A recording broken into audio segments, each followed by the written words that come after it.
on the back of your program will be the Spirit Song.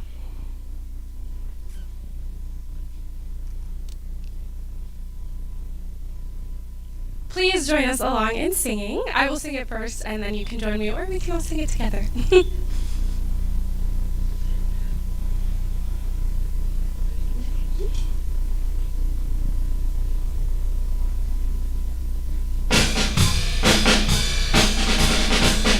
Fight, scorpions, fight, to victory on this day.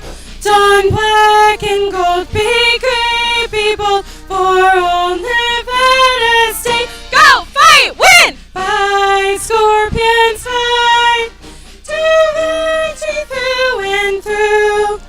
For we are the scorpions of NSU. Black, gold, tried and true. On to victory, NSU!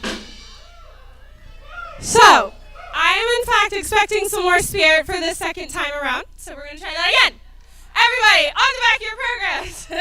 Let's try this again.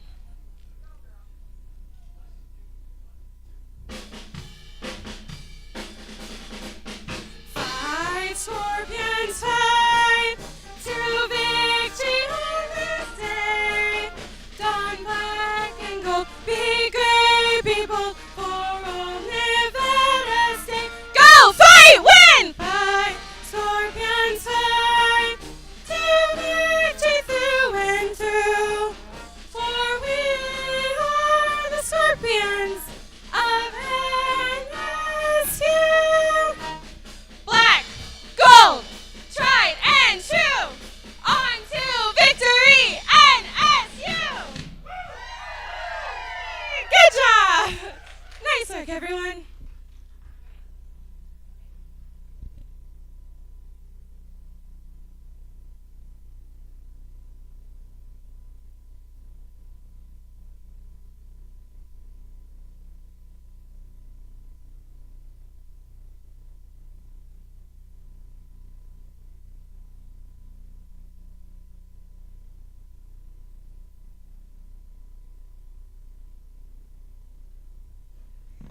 Is that better? Yeah. There we go. Y'all should let me know before I kind of got into that.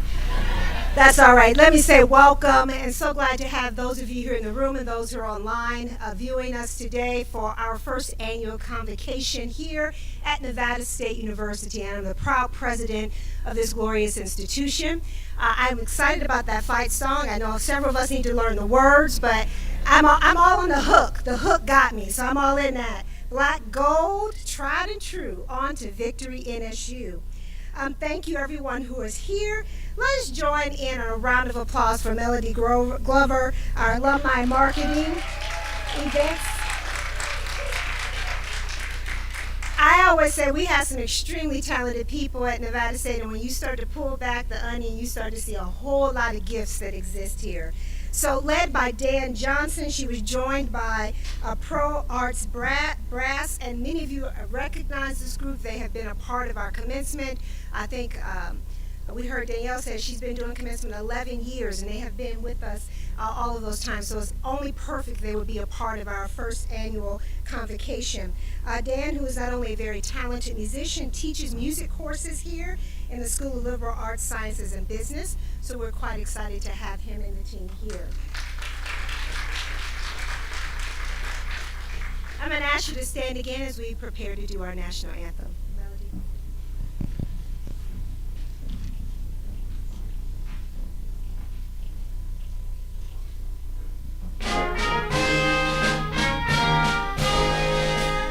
Oh, say, can you see by the dawn's early light what so proudly we hailed at the twilight's last gleaming, whose broad stripes and bright stars through the perilous fight o'er the ramparts we watched were so gallantly streaming.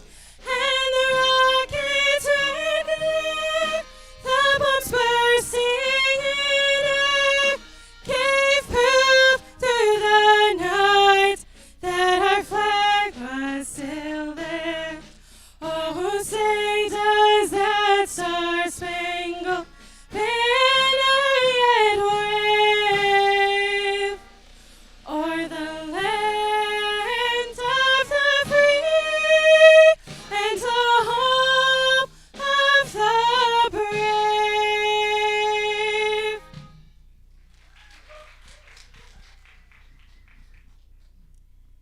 Thank you, Melody and audience, for that beautiful rendition.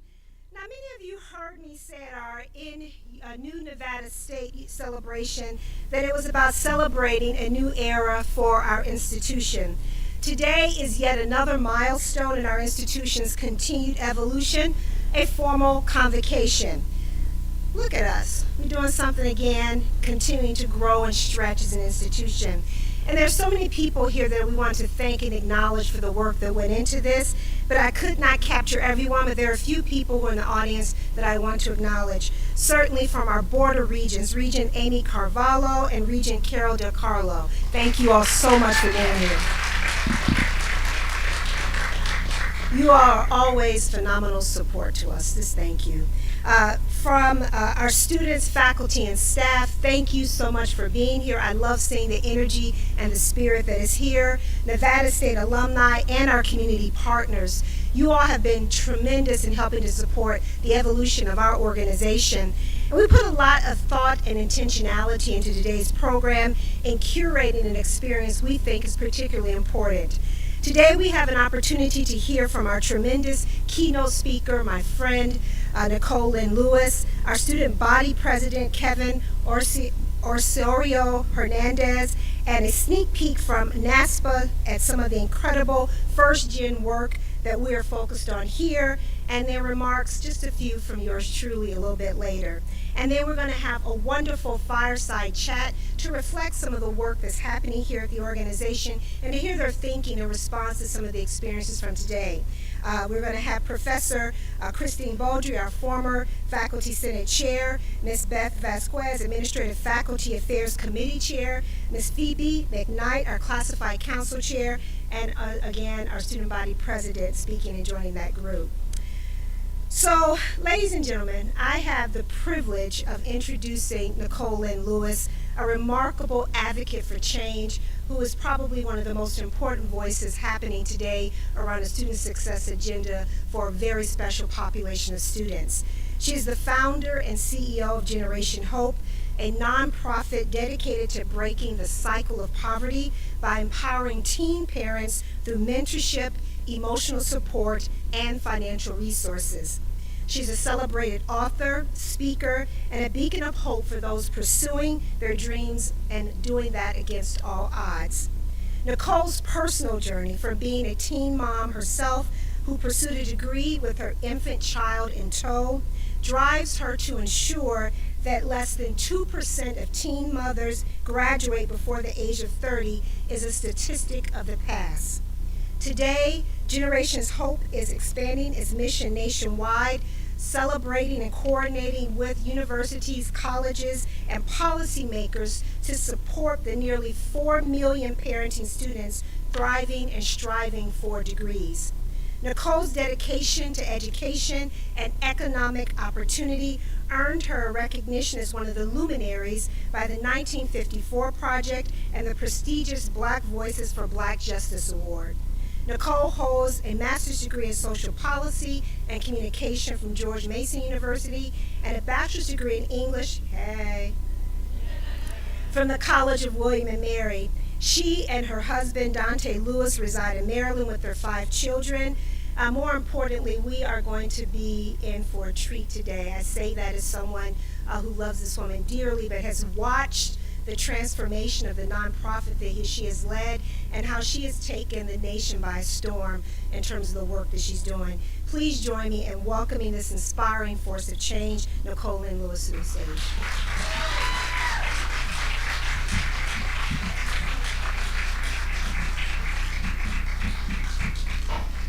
Thank you so much. Good morning, everyone. It's wonderful to be here with you all today, and I'm just thrilled and honored. I want to thank Dr. Pollard for that introduction, and most importantly for inviting me to take part in today's activities. And I think the timing is actually perfect because I'm finally at a place in my own personal growth and development where I've been able to let go of my resentment towards all of you for stealing Dr. Pollard away from us. In the DC region. I'm not telling you anything that you don't already know, that you have an amazing leader and someone who is nationally known for her willingness to be bold and courageous in her leadership for all students. And so I know we're all honored to know her. I'm honored to help you kick off this academic year, one that I know will be impactful and memorable. From what I've learned about Nevada State and your history, this year will also be about continued change and evolution, which is an exciting prospect for an institution that is a little over 20 years old. Through my work, I've gotten to know many schools across the country, colleges and universities from California to Texas to Washington, D.C., and I can tell you something that I'm sure you already know, which is that Nevada State is a special place. And one of the things that makes this institution stand out in higher ed is your willingness to grow and change in the name of meeting the needs of this community. Like all of you at my organization, we're also preparing for this academic year, and I've been doing a lot of thinking and reflecting. And one of the things I've been thinking about a lot is that higher education is at its next inflection point. An inflection point that has been created by circumstances beyond the classroom walls. The world has changed, people have changed, but long-standing challenges have persisted. This inflection point calls us to once again challenge the norms and traditions that brought us here, to move past arbitrary boundaries that have made quality education in this country a luxury rather than a right. American author, theorist, and educator Bell Hooks said, "The classroom, with all its limitations, remains a location of possibility. In that field of possibility, we have the opportunity to labor for freedom, to demand of ourselves and our comrades an openness of mind and heart that allows us to face reality, even as we collectively imagine ways to move beyond boundaries, to transgress. This is education as the practice of freedom." Our institutions, our classrooms, can be places of possibility for students. And that may sound idealistic, but Hooks isn't asking us to ignore the challenges and limitations that we face. Those limitations are real, very real, whether it's funding or capacity or pushes against equity. She's actually asking us to do the opposite, to acknowledge these realities and at the same time be propelled forward by an openness of our minds and of our hearts. That's when education becomes a practice of freedom. 13 years ago, I started a nonprofit organization in my husband's man cave. Similar to how a small group of people sat around a kitchen table with a vision for this very institution. While your founders envisioned a 4-year state college to train teachers, I envisioned a nonprofit organization that would make college a reality for more teen parents. The difference was I started Generation Hope with absolutely nothing, and that's not an exaggeration. I had no savings set aside to start a nonprofit organization, no co-founders, no seed funding. Bill Gates, surprisingly, was not knocking on my door saying, "Hey, you have a great idea, I'd like to fund it." I had no staff, no money, and no office. Another thing working against me is that while my title was founder and CEO, I didn't feel like a founder or a CEO. The world tells us that our stories disqualify us from these titles. And for many years, it was hard for me to stop listening to the world.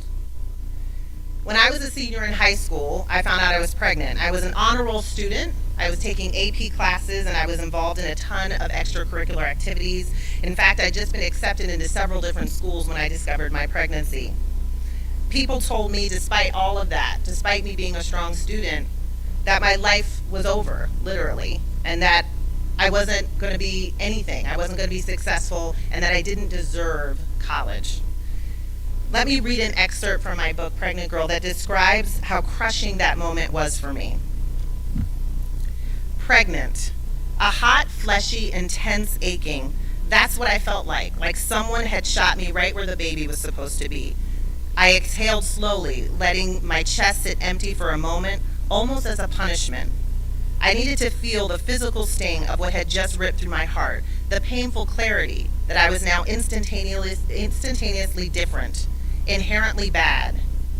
I was one of those girls, eroding the American family and American society and disappointing everyone who ever cared about me. It happened quickly and without hesitation or question. The transformation from good to bad girl, from right to wrong, from destined for greatness to destined for failure. The moment, even in its swiftness, sent a shock wave through me, defining me wholly and completely.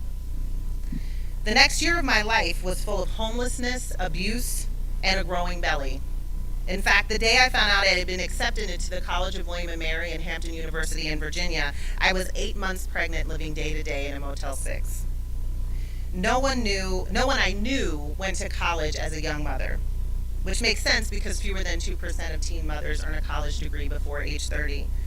The only thing that kept me fixated on college was my daughter. I knew she would be relying on me to provide for her, and I knew the best way for me to provide for her was earning a college degree. So I started at the College of William & Mary when my daughter was a little under 3 months old, and I always tell people, I looked down at my feet and thought, these feet don't belong here. I was one of very few black students at William & Mary. I was one of the only students who was parenting, had parenting responsibilities. I was surrounded by all of these other students who had a ton of resources, a network of support, and who didn't have parenting responsibility. And so it was intimidating, to say the least. There was also no support for student parents. In fact, when I was in my orientation, William & Mary didn't know what to do with me. I was a freshman with a baby who was living off campus, which was an anomaly.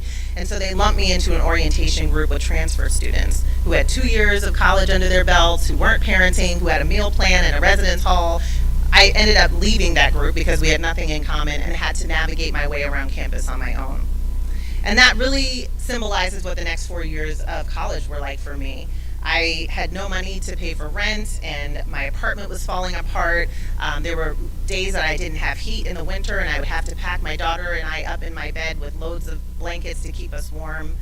There was never enough time in the day to be a parenting student and to also be a full-time single mother. I couldn't afford childcare. I ended up taking my daughter to a childcare center on campus and soon couldn't afford the rent, the tuition, just in time for me to enroll her in a Head Start program in the community.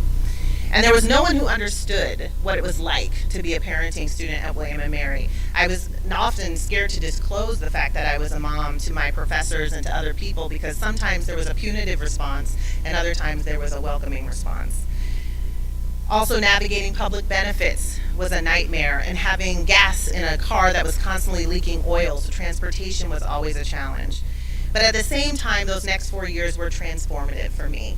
I was exposed to people and networks and opportunities I never would have been exposed to had it not been for my college degree. I met my husband in college and a wonderful group of girlfriends. I even pursued an honors thesis my senior year in creative writing and was student teaching at a local high school.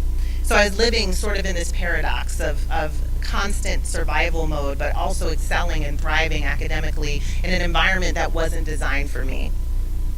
I graduated in 4 years with high honors, and it was an amazing day. I walked across the graduation stage with my daughter clutching my robe, and a day when you achieve something that people tell you is impossible. I remember it was Mother's Day, which couldn't have been more poignant, and as the ceremony was wrapping up, we all kind of flooded into the parking lot on this beautiful May day, and all I wanted to do was find my daughter. And I remember finding her in the parking lot with my parents, and she was standing there with this huge sunflower for me and a blue and white checkered sundress, and I scooped her up in my arms and I held her and I cried into her because it felt like our accomplishment together.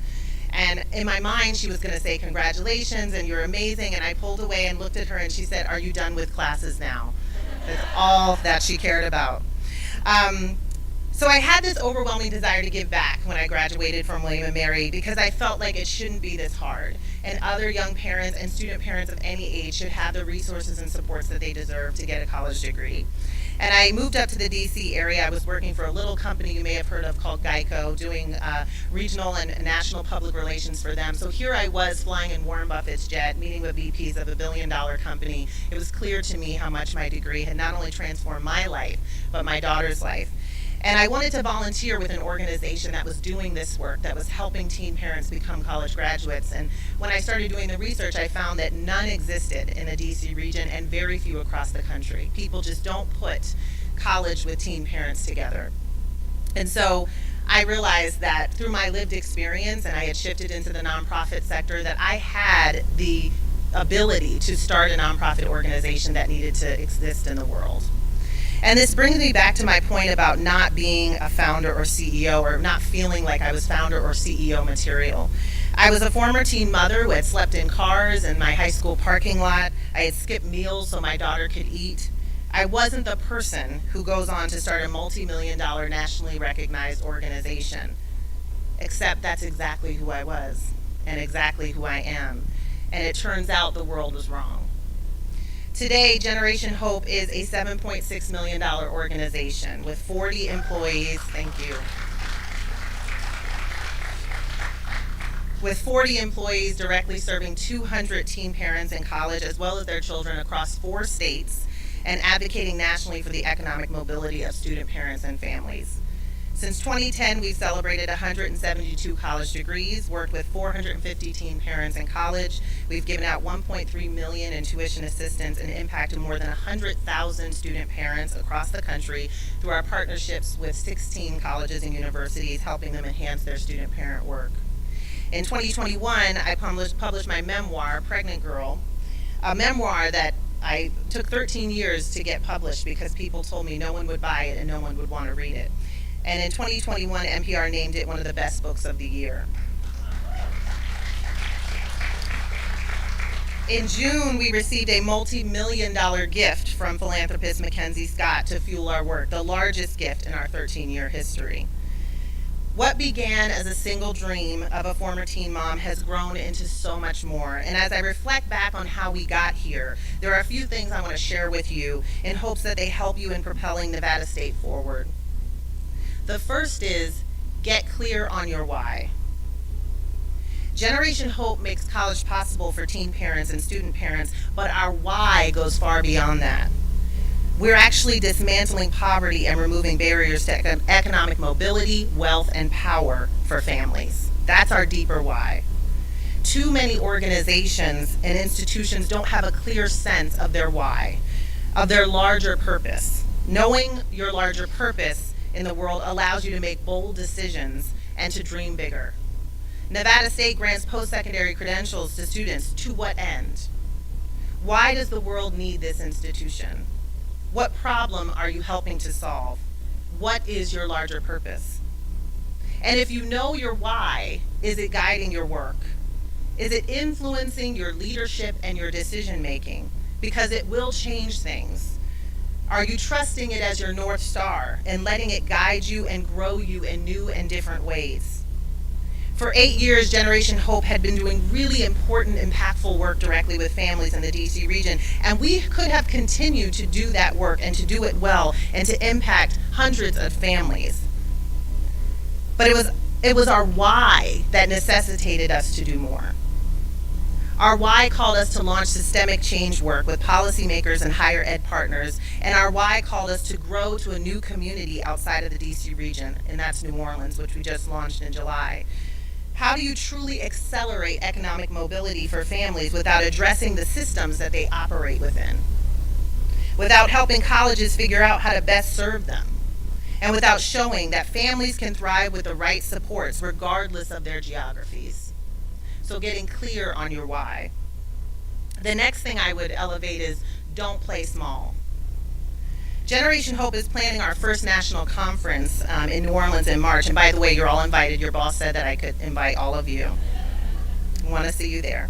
And we're in the planning process, and I was talking to a good friend of mine who's also a former board member, and she runs an amazing global events company, and so really was a great thought partner as we're thinking about our event. And I was telling her how we were doing research on other organizations and how they put on similar conferences, and we were making comparisons between Generation Hope and these other conferences, and those comparisons were starting to guide our decisions. And she said to me, Nicole, those other organizations are not Generation Hope. And I say that because it was a reminder for me to not play small, to not shrink ourselves in the shadow of another organization, to be bold and big and daring in how we put on this conference, to not say we have to do it this way because this is how another organization is doing it. And I think over the years, that has been a theme for Generation Hope across everything that we do. When you're a direct service organization and you start pulling your chair up to the tables where federal policies are being crafted, or better yet, you start to create your own table, people try to minimize you. But we don't second guess that we belong at those tables. We never second guess that. Generation Hope isn't afraid to dream big, to do things outside of the scope of what is expected of nonprofit organizations. And as you go into this next year, where is Nevada State playing small? Where is Nevada State shrinking itself in the shadow of a past version of itself, or in the shadow of another institution, or in the shadow of tradition? The next thing I would say is stay uncomfortable. I go back to Bell Hook's quote. She says, "The classroom with all its limitations remains a location of possibility. In that field of possibility, we have the opportunity to labor to freedom, to demand of ourselves and our comrades an openness of mind and heart that allows us to face reality, even as we collectively imagine ways to move beyond boundaries, to transgress." Nothing about that quote sounds comfortable. Nothing about that quote sounds like stagnation. It's a constant progression forward. It's laboring to freedom. It's demanding of ourselves and each other. It's moving beyond boundaries. When people interview for a job at Generation Hope, we are clear that it's a fast-paced environment that is always growing and always evolving. And that may not be the place for everyone, but that's who we are at Generation Hope. We're not the same organization we were 13 years ago when I started this organization, or even 2 years ago. I'll give you an example of that. When COVID-19 began to unfold in 2020, we had 15 employees. 3 years later, we are at 40 employees. We have grown a lot just in the past 3 years. So we're not the same today, and a year from now, I don't want us to be the same organization. What makes us special and impactful will always be at the core of Generation Hope. Those things are sacred. But we're open to change, and we resist the tendency to be comfortable. Our why actually demands that we do that. Where is this institution getting too comfortable? Where is the work becoming stagnant? What kind of good trouble will take this organization to the next level? Lastly, I would say do it with joy and with love. The year ahead will not lack challenges or hard work or hard things. We know that. And it will require a lot of us. Any bigger purpose will require a lot of us. Organizations often rise because of noble ambitions and fall because there is no joy to hold the team together through it all. Artist Frida Kahlo once said, "Nothing is worth more than laughter. It is strength to laugh and to abandon oneself to be light." At Generation Hope, we laugh. We laugh a lot. We're intentional about finding joy in our work and in each other. We do hard things, but we do them with love.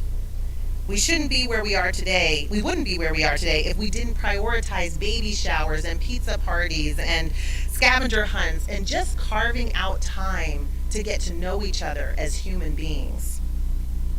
And as you go into this next year, how can you make room for more joy in your classrooms, across teams, in meetings, and out in the community as you represent this institution?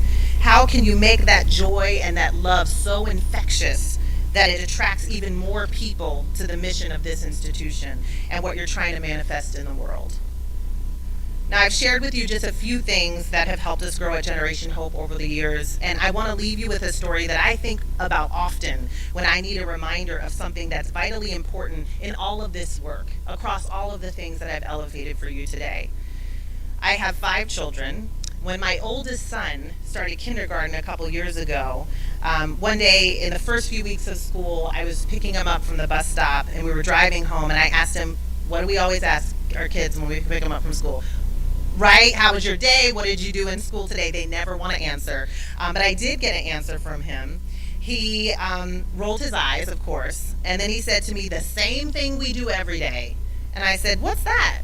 And he said, with a very confused look on his face, we keep talking to this flag. We keep talking to this flag every day. So for him, the Pledge of Allegiance didn't make any sense because he'd never done it before. He had no idea what this was about, and really no one had explained it to him. And no one gave him a good reason for why you do it every day. For him, it was this strange daily ritual, whereas for me, someone who had spent my entire K through 12 career talking to the flag without question. And I share this story because our ability to evolve and grow and to meet the needs of our students Our ability to curate places of possibility where education becomes a practice of freedom is dependent upon our ability to look at our norms with fresh eyes and with a new lens, and just like my son did. When someone says we can't do something, we must ask why not. Thank you so much.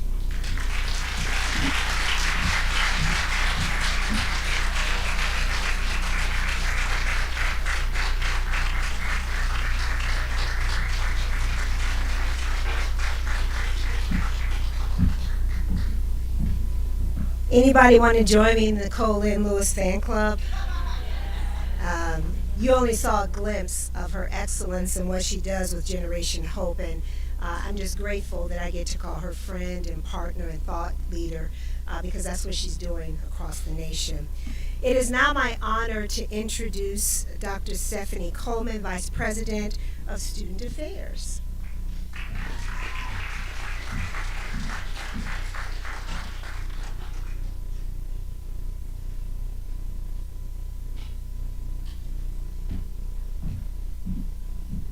Good morning.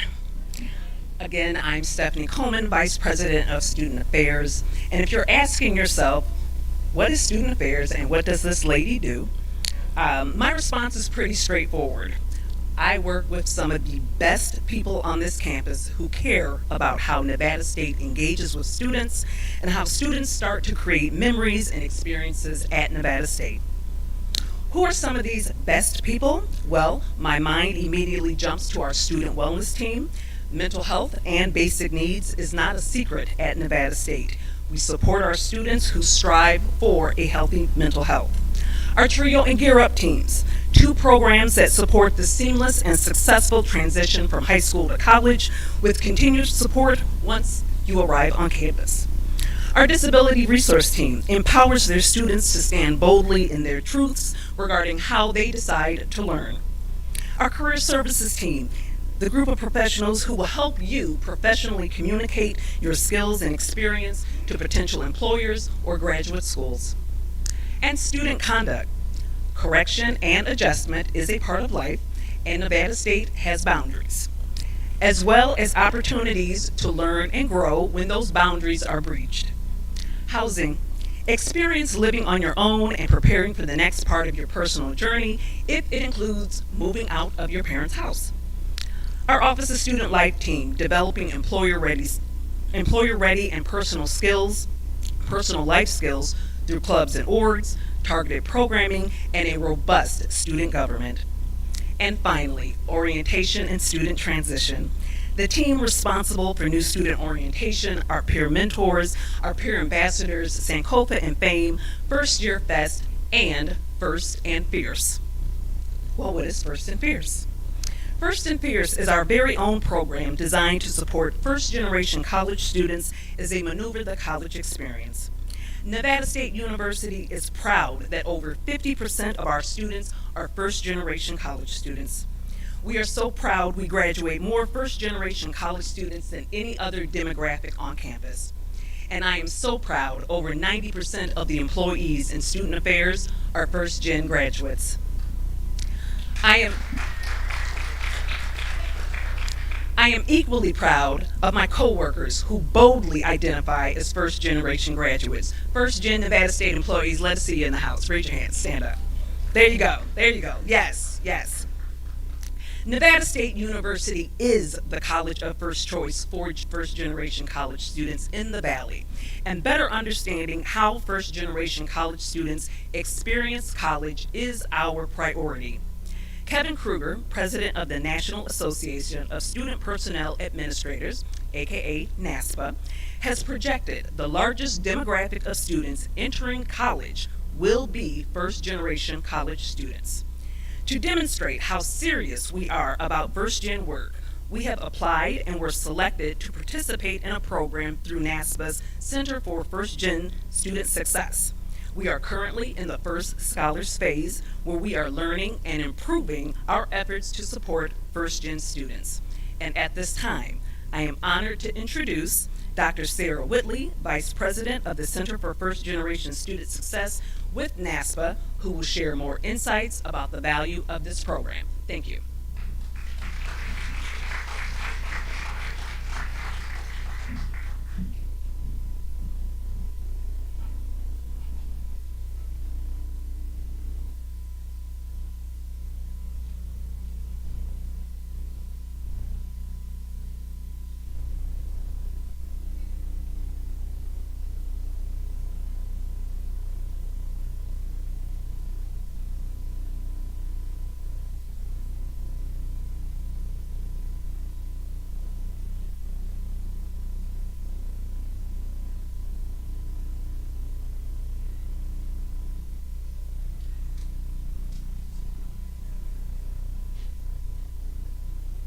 I have the honor and privilege of serving as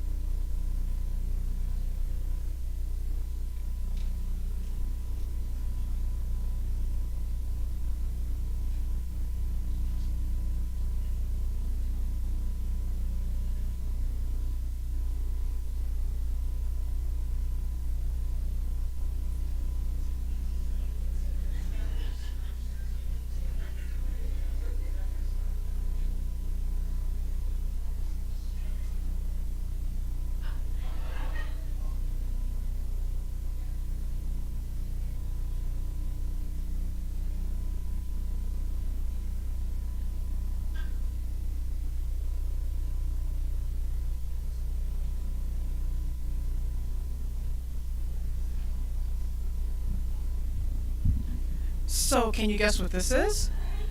This is called technical difficulties, and we are working on it right now, and so please bear with us just a few minutes while we work on those. Thanks.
Good morning, Nevada State.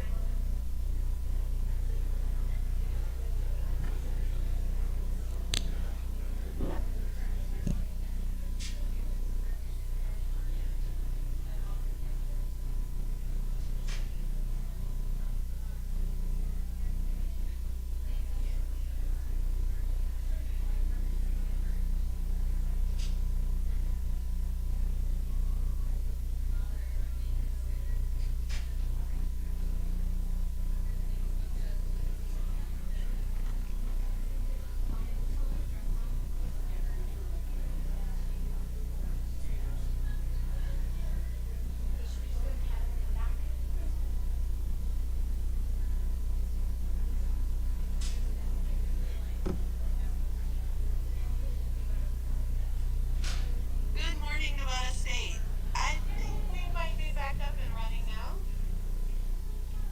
If you see me glancing down a bit, it's because I'm trying to check text messages to make sure we're in good shape. But what a pleasure it is to be with you all this morning.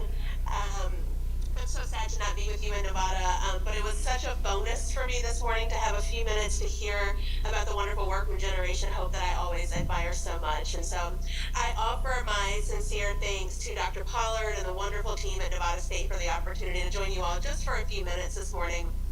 As Stephanie shared, my name is Sarah Whitley, and I have the honor and privilege of serving as Vice President with the Center for First Generation Student Success. But more importantly, I'm a first generation college graduate as well. The center is a partnership between NASPA, the second largest higher education association internationally, and the Souter Foundation. When I launched the center just over 6 years ago, I began thinking about higher education leaders who were deeply committed to first gen students and that I might be able to convince to join an advisory board.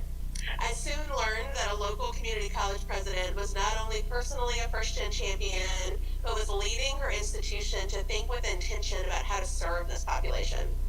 This led to a meeting with Dr. Pollard where I left thinking, this woman is going to be the national champion for first-generation college students.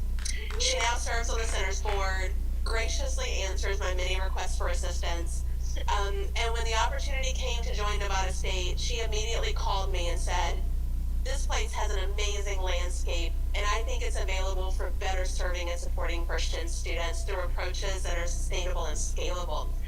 Will you help us? Will you help us do this work? And I immediately said, absolutely. Through our work in the center, we've seen a tremendous shift nationally toward advancing outcomes for first-gen students.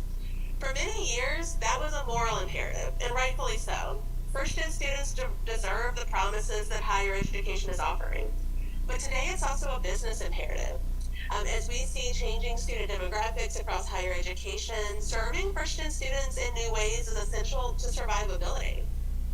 However, the most important thing to me in all of this is that we cannot continue recruiting first-gen students into institutions that are not prepared for them, with the hope of firming up enrollment numbers, but no plan to get them through completion or into the workforce. And that's where Nevada State's really different. You all are thinking about this the right way. As institutions launch new programs and services, the ones seeing real change are those with strong leadership. Those committing to important institutional shifts, clearly outlining first-generation efforts as a strategic priority, and being engaged in decision-making. Nevada State is a place where you all can commit to a full experience of success for first-gen students, and you certainly have the right leadership with Dr. Pollard. She doesn't know this, but a few months ago, Dr. Pollard brought her First Scholars team out to our brand new Leadership Academy in Boston. And a couple days later, I received a call from another college president who said, I want to be the first-gen champion for my institution that DeRionne Pollard is from Nevada State. And I said, well, we can do it, but you have really big shoes to follow. I want to offer my sincere gratitude to Dr. Edith Fernandez, Dr. Stephanie Coleman, Dr. Amber Lopez-Lassiter for their unwavering support and leadership in this work. I also have to thank Chris Schott. She is the best in the business and just really helps us make sure that first-gen is always a priority for the leadership at your institution. I also want to acknowledge the important work of our colleagues who lead Nevada State's TRIO efforts. The TRIO community was foundational in establishing first-generation students as a priority population over 40 years ago. And Nevada State is fortunate to have programs like Upward Bound and student support services, and also opportunities for things like Gear Up available in your community. Nevada State is a member of the Center's First Scholar Network. This is a national network of colleges and universities with a demonstrated commitment to advancing outcomes for first-generation college students. To date, we have 349 institutions in the network across 49 states in the District of Columbia. We are anxiously trying to find a school in North Dakota that will make us at 50. However, there are a subset of 50 institutions who have advanced to the third phase of our network. And this phase is where the real work happens. And we are so proud to have Nevada State as a part of that phase and as a leader. You may be aware that there are many programmatic approaches to serving first-gen students, and those efforts are incredibly important. But we in the center fundamentally believe that we cannot put the onus on the students to navigate the complexities and bureaucracy of higher education. It's time for institutions to look inward and dismantle the systemic barriers that are impeding first-gen students from entering, persisting, and completing college at the same rates as their continuing generation of peers. This means clarifying the institutional definition of first-gen and how data is collected and tracked. This means developing cross-divisional teams to examine institutional culture. It means mapping services across the university to determine where students are not getting what they need. It means auditing policies, procedures, data, and jargon, making all these words we use less complicated. It means helping faculty understand what it means to teach these students in their classrooms and staff to understand what it means to serve them in their offices and programs. It means creating an environment where every first-generation student says they're welcomed and has the opportunities to succeed in whatever ways are important to them. It means every person at the institution realizing that they are responsible for the success of all students. It's not just the person with the most relevant title on the door. This is the work that we do with institutions who are ready to make this commitment, and this is the outstanding work that is beginning and continuing at Nevada State. I must take a moment to acknowledge and thank Alicia Allen, Director of Orientation and Student Transition, and Bailey Brown, Coordinator of Orientation and Student Transition, who together serve as the primary leaders of Nevada State's commitment to the First Scholars Network. Foundational to our approach is the use of implementation science as a means to establishing and tracking progress toward goals. We teach our partners a continuous improvement approach using goal and metric-driven drivers intended to dismantle key barriers to success every 90 days. At that point, we then meet with university leadership to reflect and agree upon next steps. Alicia and Bailey have done an outstanding job launching this work and have developed a truly impressive multi-pronged approach to fostering success across your institution. I am excited for them to continue sharing more with your community, and if this excites any of you, I'm going to ask that you reach out to Alicia and Bailey and let them know that you want to get more involved in this important work.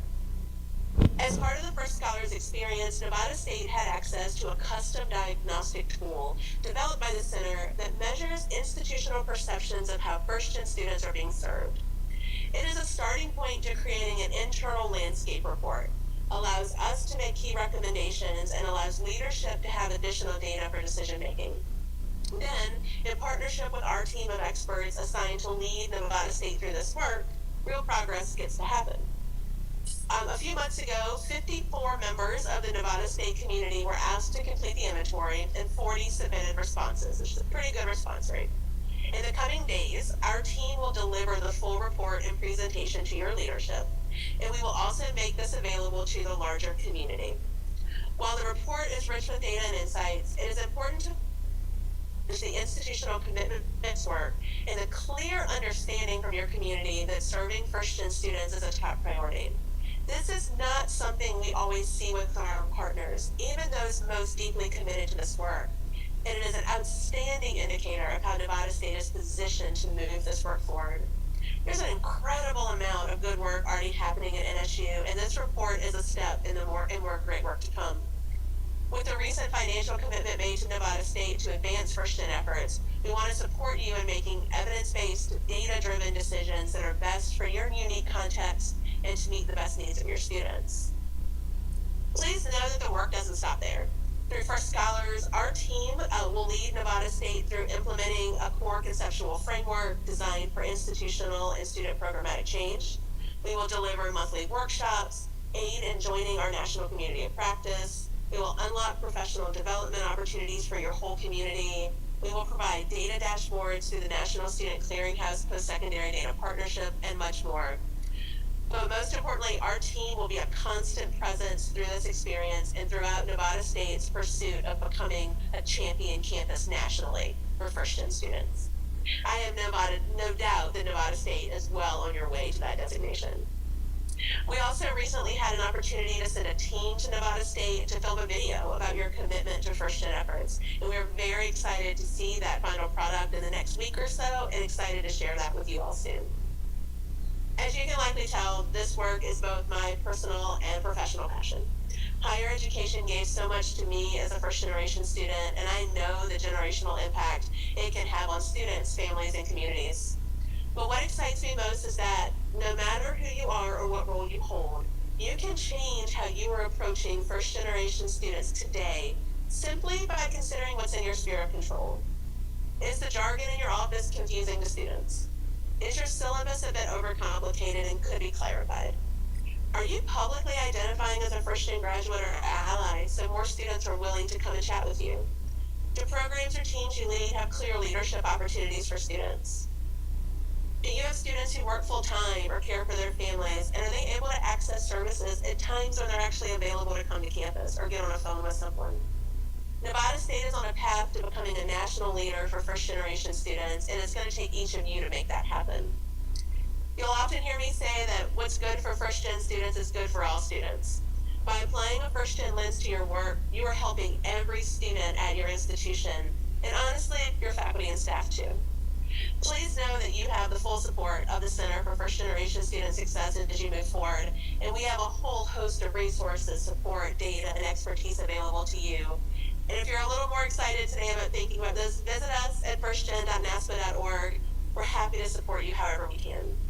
Thank you all again for the time today, and more importantly, for your unwavering commitment to advancing outcomes and opportunities for first-gen students.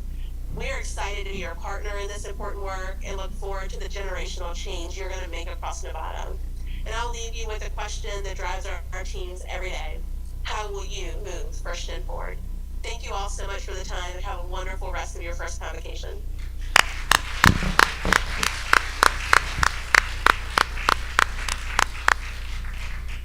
I'm very excited about our work in partnership with the center, and I think it's going to help us have a thoughtful umbrella about how we approach collectively throughout the institution our work supporting and leading first-generation college student support.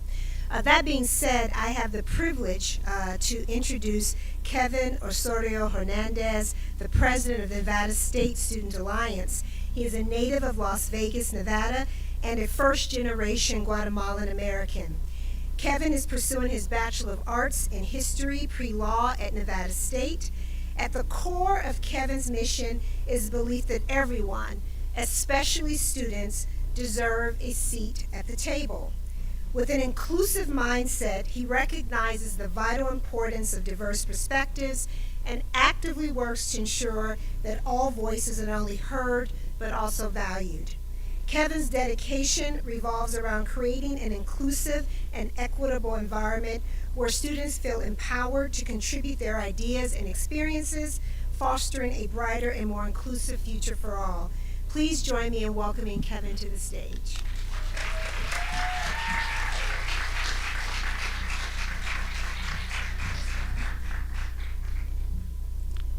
Well, hello. I am Kevin Osorio Hernandez, and I am the student body president for Nevada State University. I'm also, as mentioned, I am majoring in history pre-law and minoring in communications. But I'm really honored to be the first student body president to represent our amazing students with the university designation. Let me tell you a little bit about the work that I do, and along with my teammates within the NSSA. As a president, I really see that my role is a privilege, and it's not really about holding a title for me. It's about leading with purpose. My vision is clear. I really aim to transform our student government to be an advocacy and community-oriented body. I believe that in the power and at the core of the work we do is student voices, and we are dedicated to making sure that those voices are heard. In pursuit of this goal, I am proud to share that my team and I have meticulously planned our monthly service projects for the rest of our 265 days in office. These projects are not just about doing good in the community. These projects are about connecting our students to the world around them, helping them understand their role in the community, and ensuring that our neighbors know who Nevada State is.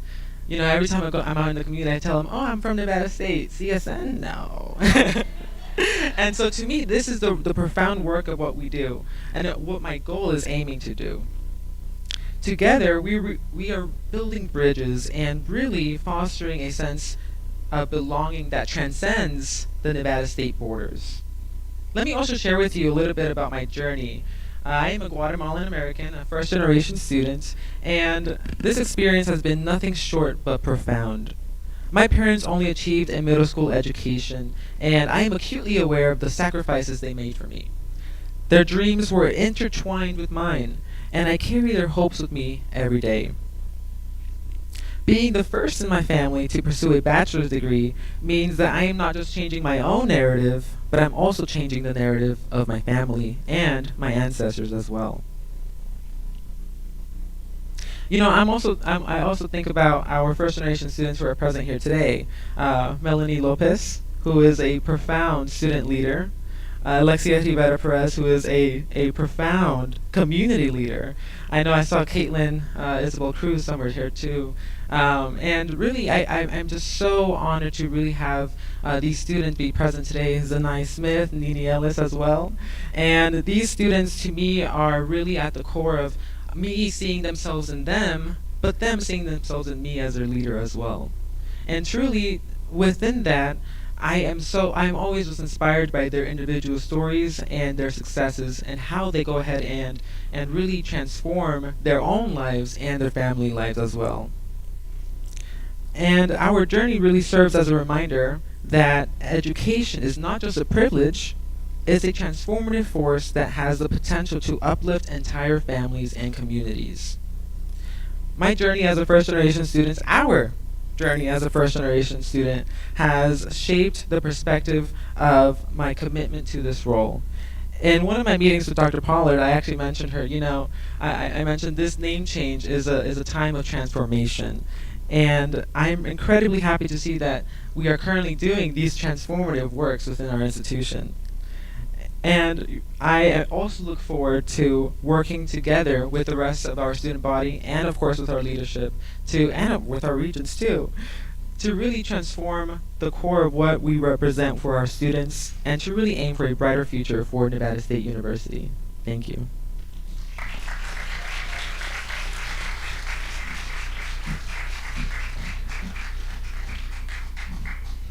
So, just a couple of thoughts I want to share with you. As many of you know, Convocation marks the formal start of the academic year. In fact, it provides a countering and balance moment to that of what we will celebrate in about 9 months when it comes to commencement.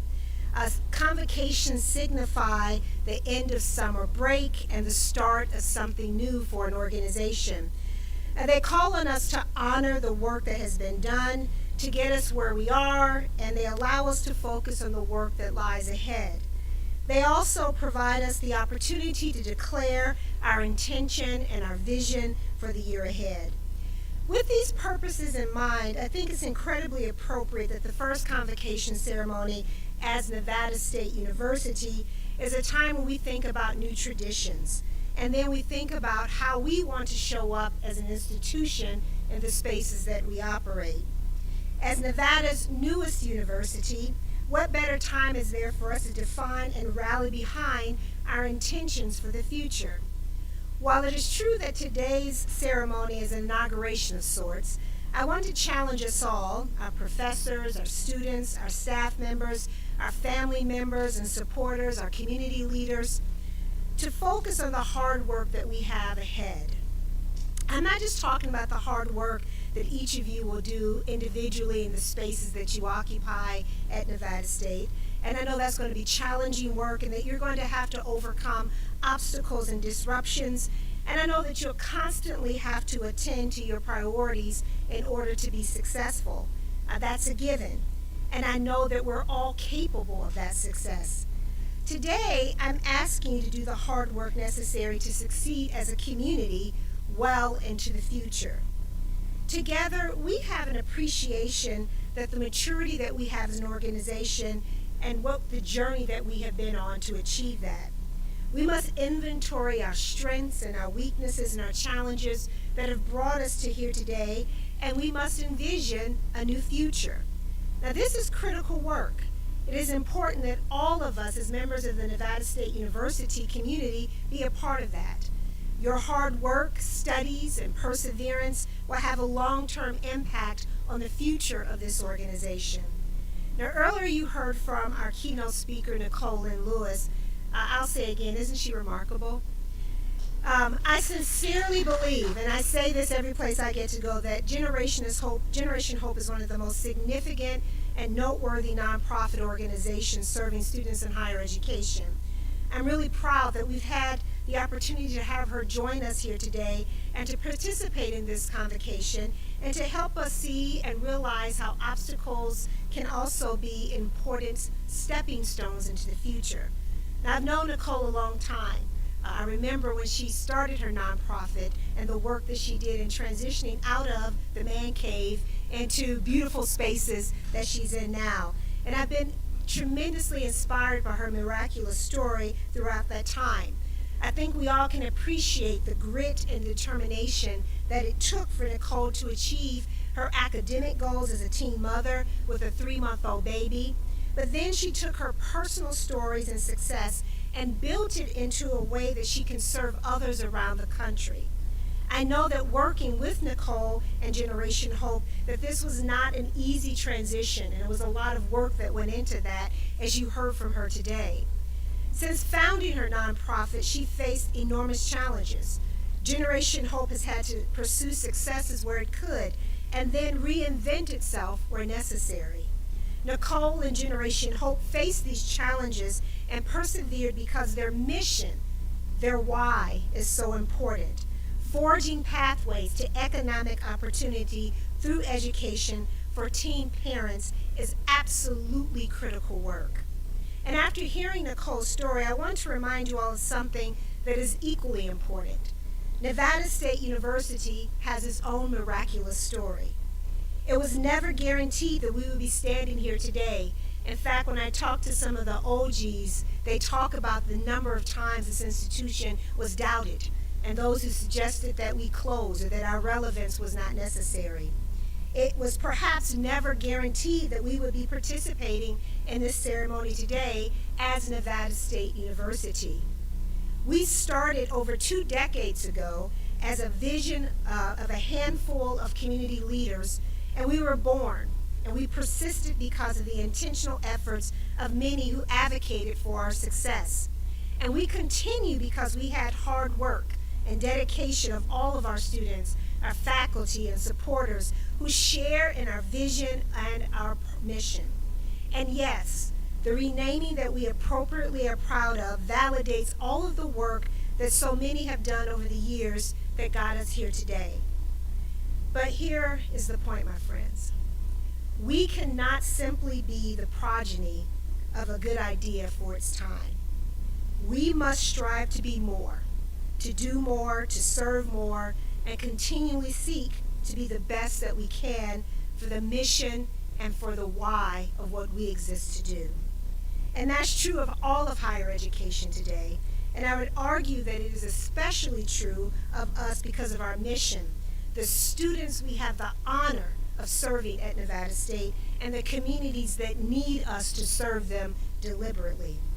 The reward for all of this hard work that got us here today is quite simply more hard work. And I don't say that lightly or flippantly, and I know many of us are exhausted each and every day when we think about what lies before us. And I know that there's a lot of hard work and continued work that happens each and every day at Nevada State. But I do say this because it is necessary. Though we celebrate our many successes, we have to face the reality of the challenges ahead. We will always be challenged by those who do not share our vision, our audacity to show up as an institution. We will always be challenged to look for and identify resources that are necessary to accomplish our work. We must be recognizing that as these important challenges will exist and we will face them, and they will come with solutions that we will generate here at Nevada State. And like Generation Hope, we must persevere and meet the challenge to continually reinvent ourselves as necessary for the students and community that we serve. We have to capture our ideals and build the infrastructure necessary to carry them through our mission. In doing so, we must protect the most promising aspects of who we are and what we do, and refuse to protect the status quo for its own sake. At Nevada State University, we simply must continue to evolve in a way that meets the demands of the students and the communities we serve in new and innovative ways. We simply must do the hard work together that is necessary to serve the mission that is so important to each and every one of us. We simply cannot accept good enough. Continuing to do the work that we do is simply an important thing that we have to do. And Scorpions, I have one last challenge for you. Don't be afraid of what is before us. Change is always difficult, and some of what is ahead is truly unknown. The challenges that we do see on the horizon can be daunting, but as we think about what's ahead, we cannot forget the miraculous and inspiring story that got us here. We've done this, and we will continue to do this. We cannot forget the 2 decades of effort and intentionality and the hard work that allowed us to stand here today at the start of this academic year. We are capable of so much. So today we are faced with a choice. We can spend so much and perhaps too much energy on celebrating the past and all the things that got us here, that we fail to come together to build for the future that is necessary for our students and community. All of us are appropriately proud of who we are and what we have become. But I will tell you today that our achievements and accomplishments are not enough to ensure that we can continue to serve others like all of us believe that we can if we don't continue to adapt. This is a critical moment for us. It's a critical time for the history of our university. We should enjoy all the congratulations we receive for what we have accomplished, and we should celebrate our students who have chosen Nevada State University to begin their undergraduate education, as we equally celebrate the students who have returned to continue their journey here with us and lead on to the bookend of commencement. We rightly deserve to be impassioned about the mission of teaching and to have a teaching university mission, doing the transformational work of educating to empower our students and liberate families and communities. I love the notion that we have chosen to embrace a mission that makes us what Matthew Desmond, the famed sociologist, calls poverty abolitionists. Those folks who unapologetically refuse to ignore the insidiousness of poverty, how it snuffs out dreams, stunts human capacity, derails economic mobility, and negates community wellness.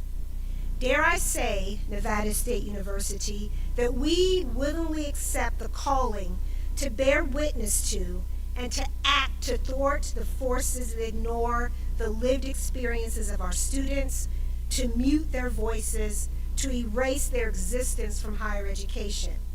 So yes, I've said it before and I'll say it again. Nevada State University just may be the most relevant higher educational institution in this state for this exact reason. We have a profound mission. We understand the students that we serve, and we don't want to be anybody else but Nevada State University. The hard work has just begun, and I have great confidence in our collective ability to both celebrate and honor the past and embrace and anticipate a future that compels us to perhaps show up differently and deeper than we ever thought possible. Perhaps I'll refrain to the first thing I said when I accepted this role: watch us work at Nevada State University.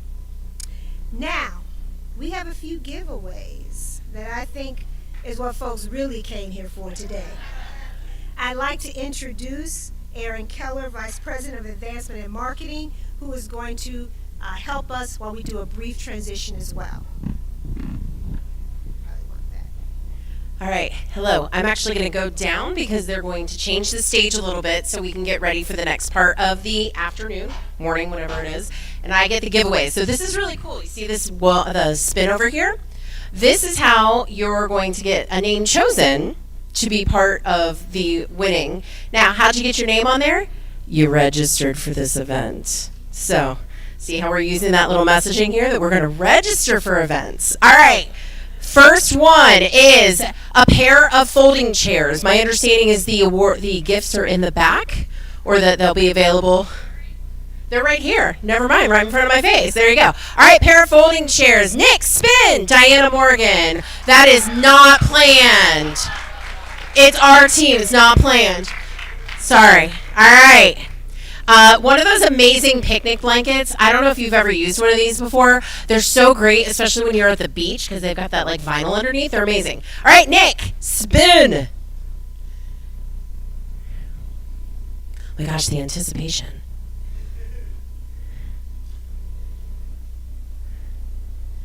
Oh, I'm telling. See? All right, I'm going to go a little quicker. We've got a set of tickets to the Mom Museum. Who's been to the Mom Museum before? Oh, so few of you. Go ahead, spin. It's really, really fun. Ooh, ooh, ooh, ooh. All right, Sinai. You're going to love it. It's amazing, Sinai. All right, second pair, spin. This is the second pair of Mom Museum tickets. We got 2 sets.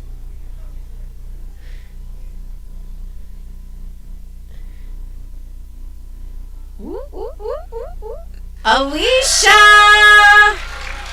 There you go. Awesome. Okay. So, lights, we have a wonderful partnership with the Las Vegas Lights, and we have a book of 12 tickets for anytime games, which my understanding is you can go anytime. All right, spin. That's what anytime means, apparently. Ruby! All right, we have a second set of these. I'm going to try to move a little quicker here because I think they're ready.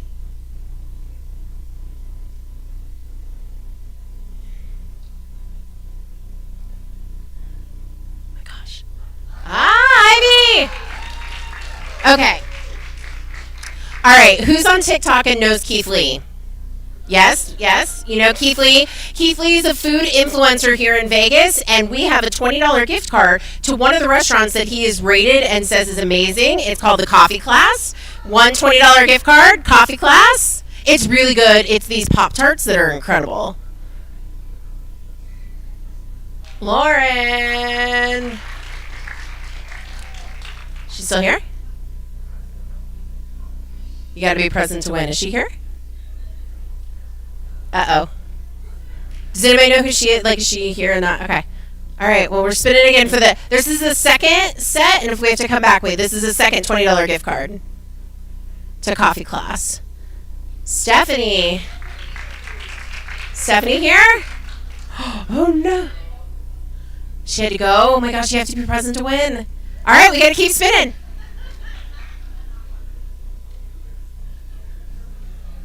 My goodness.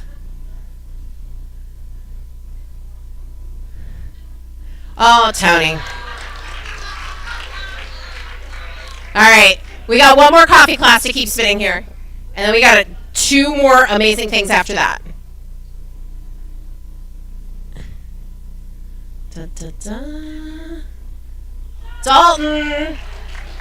Is he in the room? He's not in the room. Sorry, Dalton. Missed it. Man, nobody. I'll take this Coffee Class. They're amazing Pop-Tarts. Oh, geez, it almost had my name. All right, Gregory Robinson. There you go. There, okay. All right.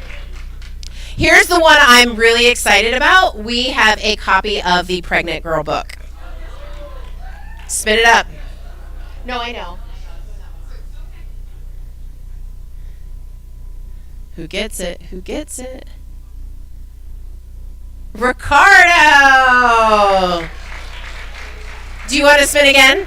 All right, Ricardo is going to spin again. He's going to keep it out going. He doesn't want the book. I mean, he wants it.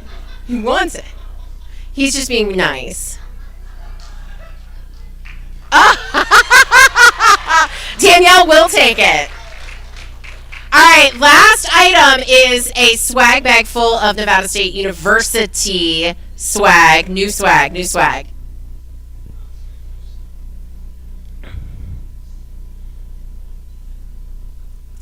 Whatever Kevin said, distributed by. All right. Yay! All right. Thank you all for letting us have this transition. I bring it back to Dr. Pollard. Thank you, Aaron. I'm going to ask our panelists to join me, please. I realize I'm going to ask, this will be done in 15 minutes. I realize we're running a little long. If I could ask for your indulgence. And there is a lovely reception following, so please, welcome.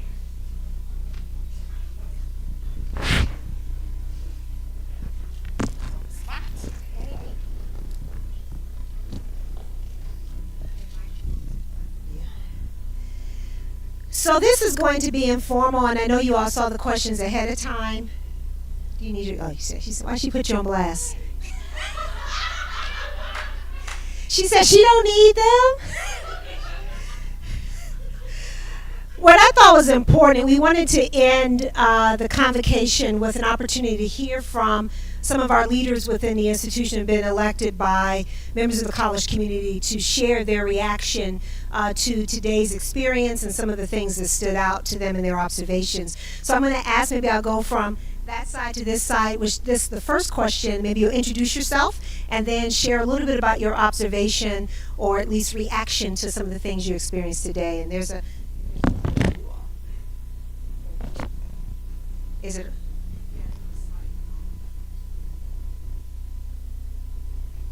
Okay, how's this? Hi everyone, I'm Christine Beaudry and I'm our past Faculty Senate Chair. Believe me, no one is sadder than me today that I'm not Molly Apple, who is our wonderful current Faculty Senate Chair and just doing amazing work, but unfortunately is ill today, and we wish her a speedy and full recovery. And in the meantime, it is my honor to be part of this first Convocation event, and I really thought that Nicole's talk today was both inspirational and aspirational and could not be more exemplary of our institutional mission. I really appreciated, first of all, opening with bell hooks. Thinking about teaching to transgress as well as teaching community, a pedagogy of hope, I know are personal cornerstones of my practice as an educator, but I also think just really exemplary of our mission and our goals. And also, I just so deeply appreciated your emphasis on the power of story and narrative, the stories that we tell about ourselves, and so importantly, sometimes the stories that others tell about us. And I think that that's really central to our work here at Nevada State in thinking about how we can support folks telling their stories, but also restoring their stories. And so I'm just still reflecting. I've got a lot of notes on my phone in case you see me look down. Thank you. Hello, everybody. My name is Beth Vasquez. I am the Administrative Faculty Affairs Committee Chair this year. It's a pleasure to be serving on that committee. It's a pleasure to be here in part of the very first convocation that we're having. I think I might be easily excited because when I came in those doors this morning for rehearsal and I saw this grand sign lit up, I was just like, this is amazing. And then I look over here and I see a live band with their instruments and I'm like, okay, we're doing too much, guys. This is great. So I also thought that the speaker, Ms. Lewis, was right on par with our mission, and your talk was amazing, very inspirational. So thank you for being here with us today. Hello, I'm Phoebe McKnight. I'm the chair of the Classified Employee Council. This is new to me. This is different for me. I'm wearing a lot of hats. I am also a student. I am also a non-traditional student. Yes. I am also a first-generation student. Ms. Lewis, my sister shares your story, and I was the babysitter. I think the thing that stood out for me is I had a very trying week last week, and the thing that stood out for me was staying uncomfortable. I took the summer off, and I got real comfortable. So for me, staying uncomfortable is not a challenge. It's a success story. It's a journey where we understand that we can't slack. We can't take time off, and we can't think that it's okay to do just a little and get by a whole lot. So I thank you for your story.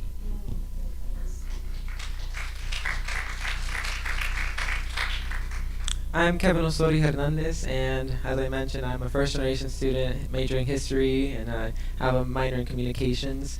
Really, I think one of the things I kept thinking about was actually the partnerships that Nevada State has with our diverse set of students. The story, which I really find, and thank you again too for your time and your, as it has been mentioned before, the power of storytelling is really profound, I think.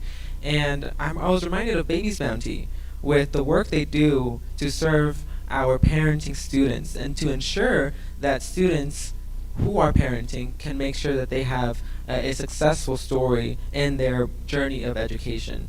And really, I always talk about how community lies at the heart of what I do, and that really talks about the work that all the students here are really aiming towards and really transforming their own lives for the better. And so I thank you for that. I'm going to ask you all to go macro. So you all are very much actively engaged in leadership within the institution. You think deeply about the status of higher education, both within this organization and also as it relates to even macro forces nationally.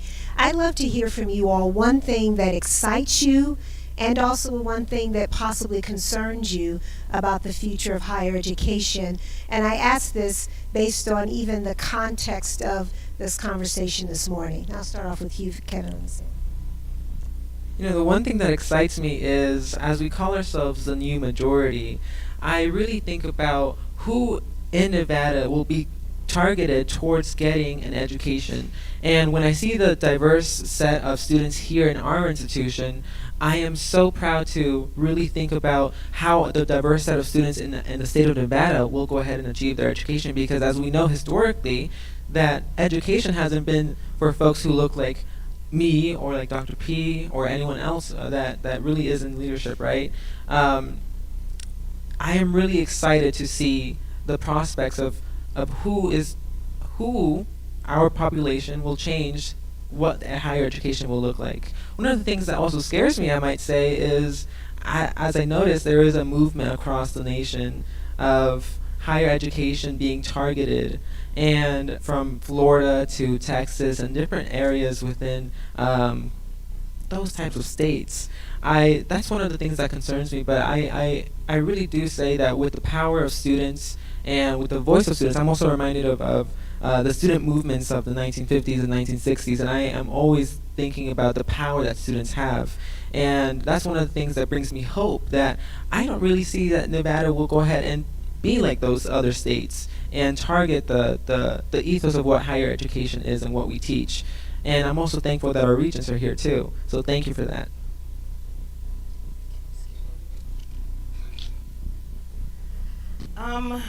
When I think about the mission, I think about, can you hear me? Okay. When I think about the mission, I think about three things. I think about research, I think about teaching, and I think about service. And those are things that our institution stands out above many. I work in the grants department, so we get a lot of grants that involve research. I am a student, so I take the advantage of dealing with a lot of faculty members, and we are exceptional. We are exceptional. The staff is exceptional. We go out and beyond the call of duty, no matter who the person is. So that's one of the things that I appreciate about our college. The challenges I see is unprecedented array of challenges with enrollment declines, the rising cost and student debt, emerging college alternatives, and political interference. I just want to say we got to cut it out.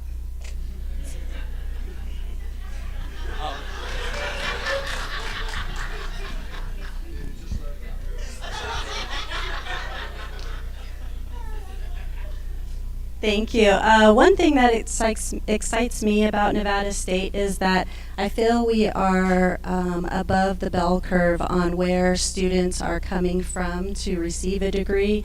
You know, studies show that more non-traditional students are looking to get degrees, and I feel that we are set up really well to take on those students and to be able to provide them the assistance, the support that they need to be successful, and so that's really exciting. A challenge, I would say, definitely is for our, who have been traditional students coming straight out of high school.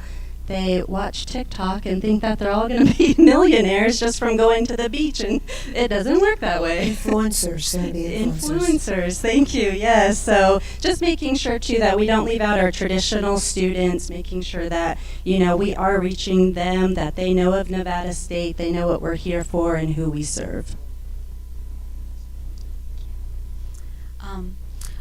One of the things that I think is an opportunity and was so wonderfully illustrated again in your talk is when we think about education, when we think about a classroom, that it's a space of possibility. And perhaps now more than ever, I like to think that, we are laboring towards progress in realizing that possibility. And the thing that excites me most is I think that perhaps nowhere in its mission, its vision, and certainly the folks that are engaged in doing the work is better positioned than Nevada State to labor towards realizing that possibility and that systemic change. The challenge always with systemic change, and particularly when you are working inside the system, which we are, is that I think sometimes that work is doubly hard. There is so much possibility here in Nevada with our students and for our state, but that work is going to require, as Dr. Pollard is so fond of saying, that we have help carrying the water, and we have got to look to our state. And I appreciate our regents who are here today who have been wonderful champions in this.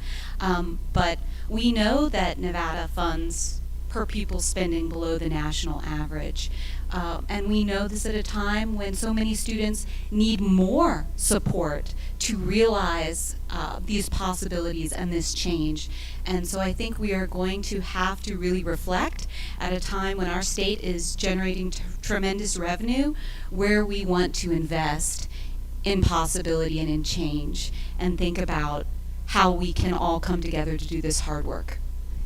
My last question for you is I'm going to combine that 3 and 4 that we share with you. And when I want you to think about the next chapter of Nevada State University. What do you think is incumbent for our students, our faculty, and our staff to do in order to show up the way that our students need us to, the way our communities need us to? What is top of mind for you? Christine, I'll let you have last. Well, again, I just want to come back to the wonderful talk this morning and reflecting on our why. It had me thinking about it, which I think as educators we think about daily. And for me, the why that just shined out from your words is, why does it have to be this hard?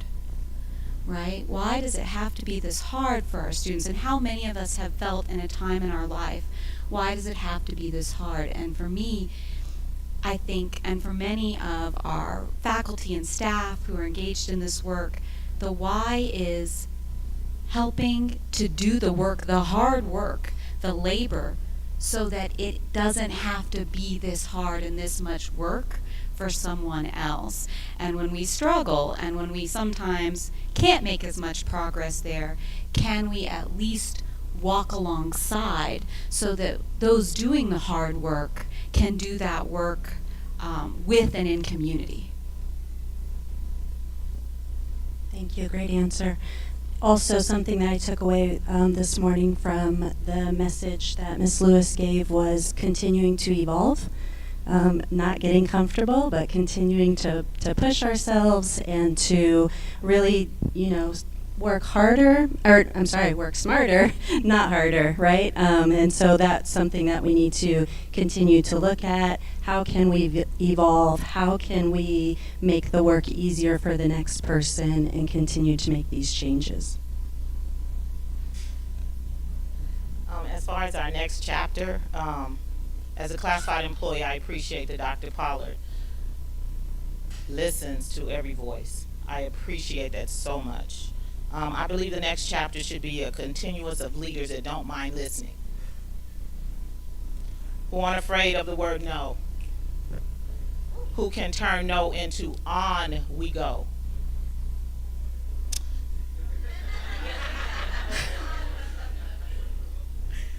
Can I redo my answer?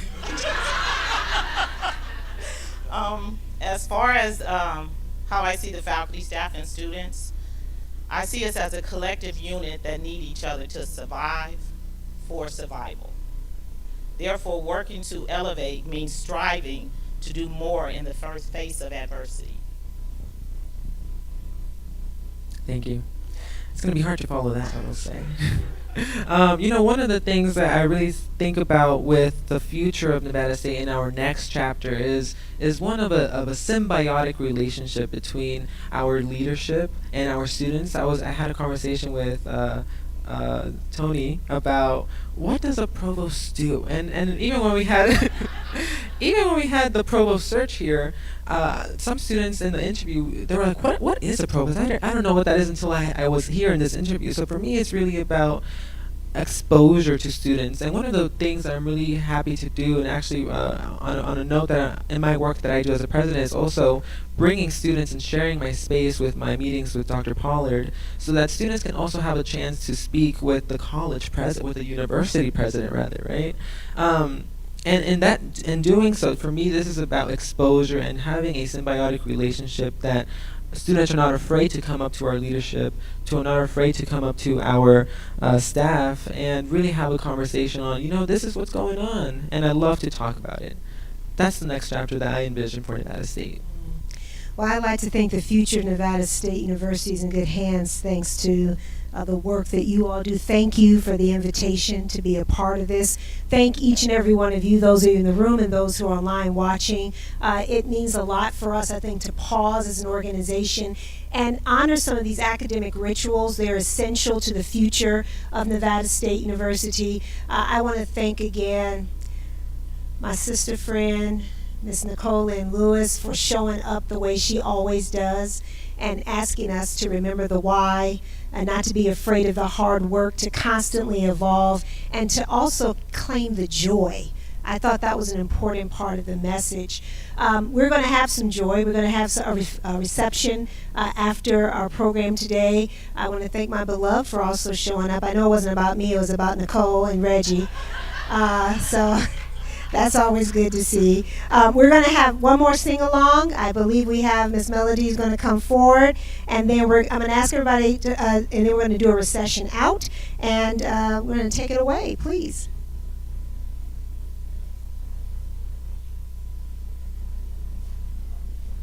All right, again, on the back of your programs, there will be our spirit song, fight song, so sorry, our fight song.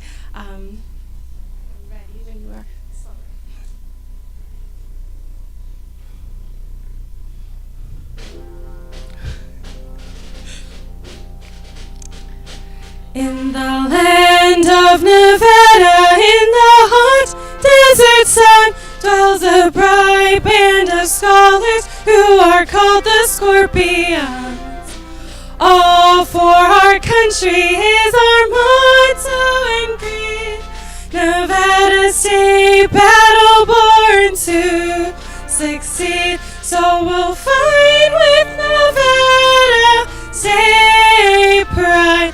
We will win with the spirit of the West at our side.